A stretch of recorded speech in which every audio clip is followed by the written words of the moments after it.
Bonjour tout le monde. Dans cette vidéo, notre objectif c'est de calculer le périmètre du triangle. Ici, nous avons trois cercles identiques. Chaque cercle a un rayon qui est égal à 4. Dans un premier temps, nous allons nommer le triangle. Donc, nous allons l'appeler le triangle A, B, C. Et ici, les centres des cercles, nous allons les appeler I, J et K.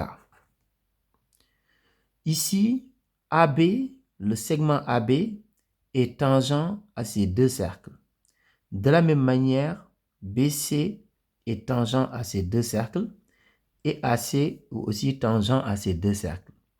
Et comme les cercles ont exactement le même rayon, cela veut dire tout simplement que le triangle ABC, c'est un triangle équilatéral. Donc ici, ABC est équilatéral.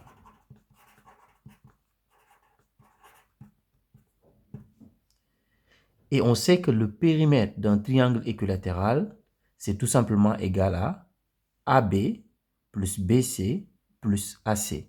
Donc ici, je vais appeler P le périmètre. Donc c'est AB plus BC plus AC. Ici, les trois côtés sont égaux. Et comme les trois côtés sont égaux, on peut dire tout simplement que le périmètre, c'est égal à 3 fois AB ou 3 fois BC ou 3 fois AC, parce que les trois côtés sont égaux. Par exemple, ici, on va dire que le périmètre, c'est 3 fois AC, donc 3 fois le côté AC. Donc, pour l'instant, on va garder cette formule. On va l'utiliser plus tard. Maintenant, notre objectif, c'est d'essayer de calculer donc le côté AC.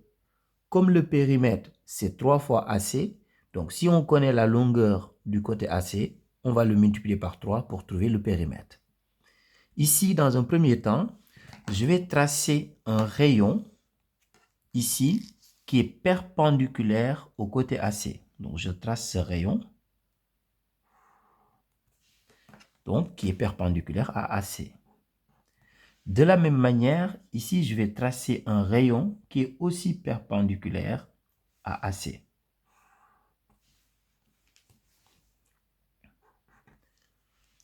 Ce point, je vais l'appeler tout simplement le point M.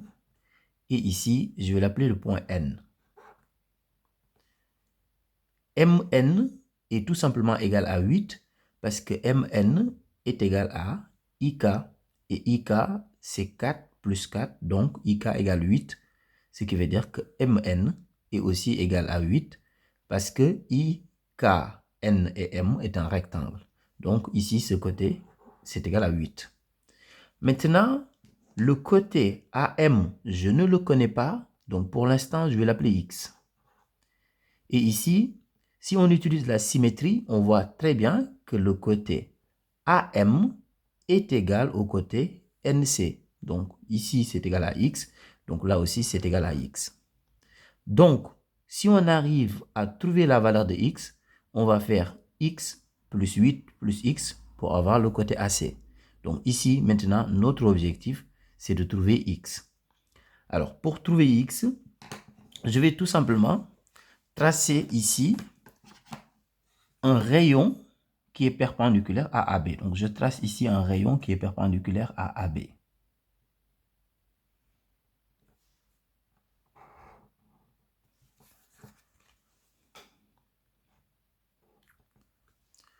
On sait que le triangle ABC, c'est un triangle équilatéral.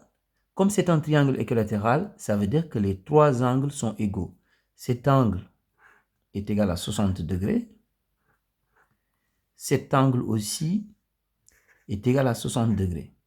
De la même manière, cet angle est égal à 60 degrés. Mais pour l'instant, je ne vais pas marquer 60 degrés ici. Après, vous allez comprendre pourquoi. Donc maintenant, ce point ici, je vais l'appeler par exemple le point O. Donc ce point, je l'appelle le point O. Je vais tracer un segment ici, donc le segment AI.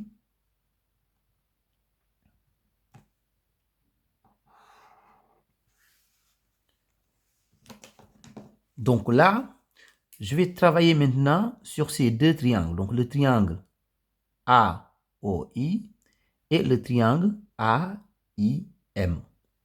Donc, on sait que OI, c'est un rayon. Donc, ici, R, un rayon. Là, IM, c'est aussi un rayon, R. Mais on sait que le rayon est égal à 4. Ce qui veut dire qu'ici, nous avons un angle droit et là aussi, nous avons un angle droit. Comme on a exactement la même longueur ici, donc ça c'est un rayon, là aussi c'est un rayon, et que les deux triangles ont ce côté-là en commun, ils ont le côté AI en commun, ça veut dire tout simplement que les triangles AOI et AIM sont deux triangles semblables. Donc ici il y a 90 degrés, là il y a 90 degrés, ils ont ce côté-là en commun, et ces deux côtés sont égaux parce que chaque côté est égal à 4, c'est un rayon, ce qui veut dire tout simplement que ces deux angles sont tout simplement égaux. Donc cet angle est égal à 30 degrés et cet angle est égal à 30 degrés parce que le grand angle était égal à 60 degrés comme ici. Et comme ici, on a deux angles égaux, donc chaque angle est égal à 30 degrés. Donc ce qui veut dire que ici, ce côté-là, le côté AM, bah, c'est aussi égal au côté AO. Donc, le côté AO est égal au côté AM. Maintenant, je vais travailler uniquement sur le triangle AIM pour trouver le côté X ici. Donc, si je considère ce triangle, que représente le côté IM par rapport à cet angle de 30 degrés? Ben, ce côté, c'est tout simplement le côté opposé. Et que représente le côté AM, ce que nous avons appelé X, par rapport à cet angle? C'est tout simplement le côté adjacent. Donc, nous allons utiliser la trigonométrie pour pouvoir tout simplement calculer X. Donc, ici, on va dire tout simplement que le triangle AIM, donc on travaille sur ce triangle AIM. Donc, AIM est rectangle en M. Donc, on peut appliquer la trigonométrie.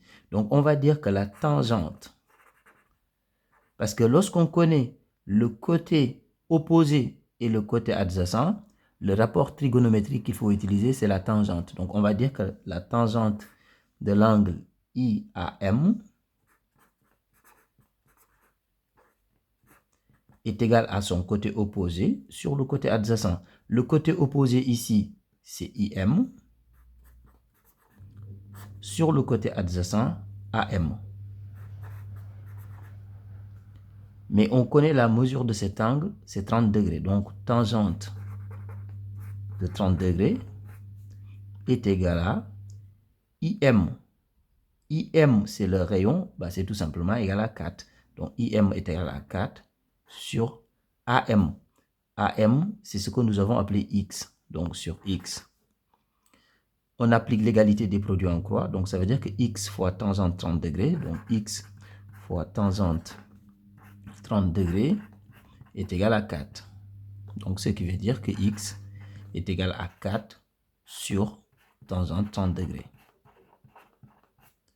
Donc, à partir de là, vous utilisez votre calculatrice, vous allez trouver que X est environ égal à 6,93.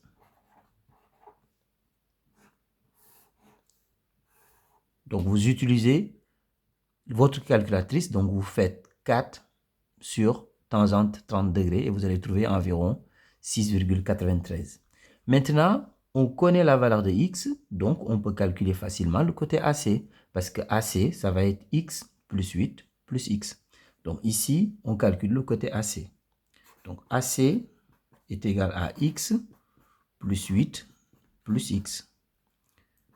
Comme on vient de calculer X, donc on remplace X par sa valeur. Donc ici, on aura 6,93 plus 8 plus 6,93. Si on fait la somme, on trouve 21,86. Donc ça, c'est le côté AC. Mais on sait que le périmètre du triangle, c'est 3 fois le côté AC. Donc on va calculer le périmètre. Donc le périmètre, c'est 3 fois AC. Donc périmètre, c'est égal à 3 fois donc 21,86.